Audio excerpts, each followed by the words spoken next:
hour stretching dinners to casual lunches in outdoor eateries, the art of dining is a respected tradition built deep within the French culture. If you are dining in France, it is extremely important to eat with both your hands, using either a fork and knife or a fork and bread. The elementary use of a bread piece is to assist your food to the fork, where diners are expected to tear a piece off versus biting directly into it. Since eating is considered as a social activity, it is also considered poor taste and unsophisticated to split the bill. The subject of money is acknowledged as a personal matter, so it's generally understood that the party who invites another for a meal will pay, and that the guest will return the favor next time. Italian eating customs vary throughout the peninsula, but there are a few that remain constant regardless of where you eat. Eating is meant to be thoroughly enjoyed. Often, meals take hours to prepare, service is slow, and multiple courses are served, so diners are encouraged to take their time, savoring every bite. Also, it's considered taboo to order a cappuccino after a meal because drinking milk hinders digestion. Similarly, it's offensive to ask for parmesan if not explicitly offered, especially atop meals with seafood as is said to stifle the aroma. In fact, many classic Roman pastas like bucatini amatriciana incorporate pecorino cheese rather than parmesan. Russia. Culture in Russia is rife with customs that date back thousands of years, and the dining experience is no different. When eating at a table, it's considered polite to rest your wrists on the edge of the table versus placing them in your lap.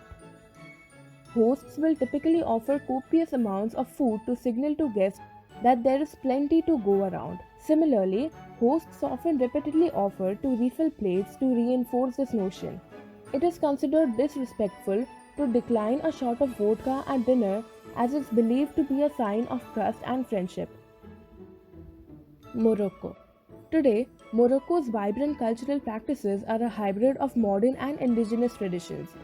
If you are invited to a private home for dinner, it's polite to remove your shoes and leave them by the door before entering. Dinner is usually consumed on a floor mat around a knee-high round table. Dishes are communal, however, you are meant to eat from the triangle that is immediately in front of you, rather than reaching across someone's area. Bread is often used in place of silverware, dipped in soups and used to scoop other foods. If more food is offered, it's polite to refuse the first time, then accept a small portion upon the second offering. India.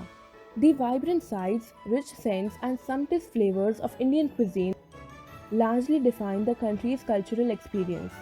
Indian dining is meant to be a sensual experience, so using the sense of touch is largely encouraged to enhance the meal. For this reason, naan is often used to scoop food, and even meals like dal, which is a lentil soup, are eaten with the hands by scooping it using Indian bread. In India, it's considered taboo to eat with your left hand as it is considered unclean. The right hand is reserved for picking up food to eat, while the left hand is reserved for personal hygiene. Mexico. Dining is considered a social event in Mexico, and as a result, the physical act of eating is often delayed due to conversation, drinking, and mingling beforehand. You should not begin eating until the host says Buen provecho, which translates to have a good meal. When eating, it's acceptable to eat with your hands and considered almost ostentatious to use utensils. If utensils are being used at a more formal setting, be sure not to switch between forks and knives, but instead keep the knife in the right hand and the fork in the left. Japan. Many Japanese occasions call for traditional customs and proper etiquette, as is the case with meals, both formal and informal. At restaurants and bars, oshibori, a steamed hot towel, is offered to clean your hands. However, you should avoid using it to wipe your face and elsewhere. As with Chinese tradition, you should also avoid sticking chopsticks straight into the bowl in Japan. Similarly, you should not place them across the bowl when they are not in use, but instead use a hasiyoko or chopstick rest.